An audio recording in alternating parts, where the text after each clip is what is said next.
everyone, we're at the airport now. We're at the airport. Hopefully my flight is not cancelled. It's not delayed. It's not delayed. Well, your flight has already been cancelled, delayed and done strange thing. Yeah, they're giving me a new schedule. There's a good chance there's nobody here. But there's no plane coming in. I don't think the staff will bother to come in yet. Yeah, lots of cars. I think lots of cars parking, but we don't see any people walking. Well, we're walking. We're walking. Just show them the airport. Airport. That's what I should have done. Parked outside and gone in. Never mind, doesn't matter. What I should have done and what I have done is two different things. The area. It's a bit cold. Cool. Last time I was here, I picked up my daughter. That was a while ago. It's been a while ago. That's a while ago. They put that before it. I don't think I should have come around here, parked here. They're stopped there. They're stopped, waiting for us. Hey guys, your flight has been delayed. Why are you here? Well, if we can drop the bag off, we will. Oh, it's falling. So the arrivals there, the departure is there.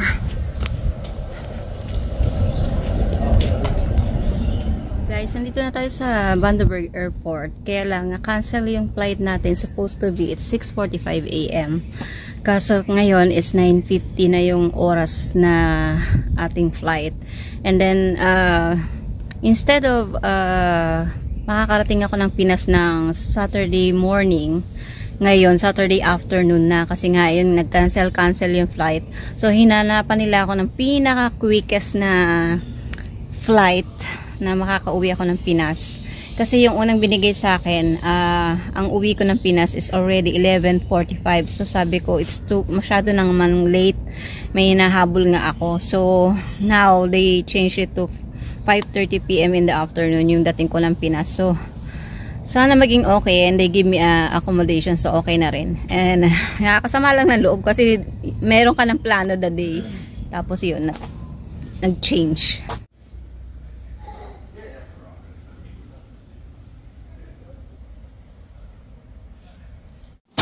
So yung tumulong sa atin kanina guys, si Clint.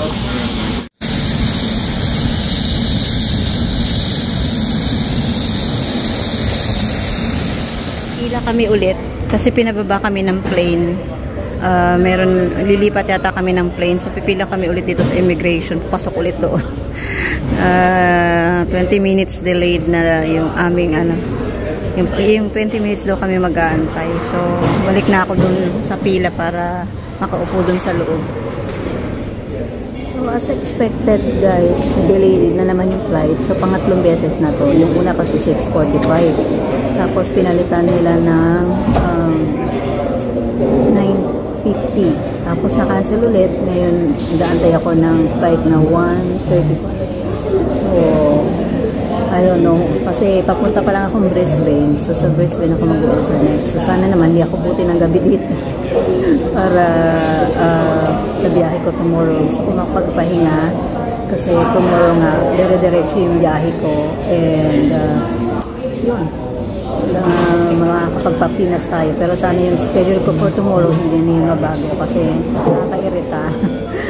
So ito, inabutan ako ng lunch. Wala naman silang lunch dito sa loob ng airport. Excuse me, puro bread lang. So bread na lang yung kinain natin. Ito, sinitsel toasty. So, update ko kayo later. So, pangatlong, pangalawang pasok ko na dito. Kasi, na-delay nga ng 2 beses yung flight. So, pangatlo na to. Sana hindi na ma-delay. Makaalis na talaga tayo. And, inip na ako dito. Gusto ko na talagang magpahinga. Antok na antok ako. So, yun yung plane na, ewan ko kung yun yung sasakyan natin ngayon. Sana nga. Or padating pa lang. Kasi 2 o'clock pa yung flight.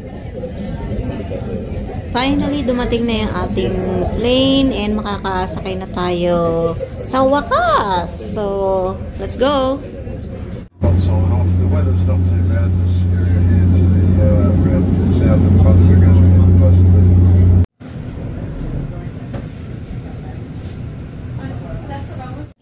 Nakuha ko na yung luggage ko.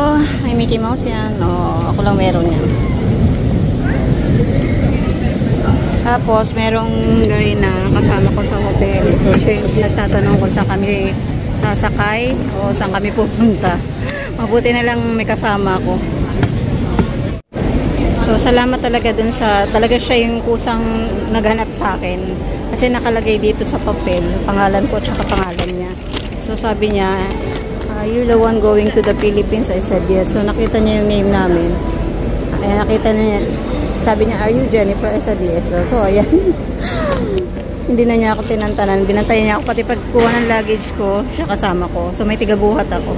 So, ayan. Dalawa nga yung luggage niya. So, waiting kami kung saan kami pipick upin.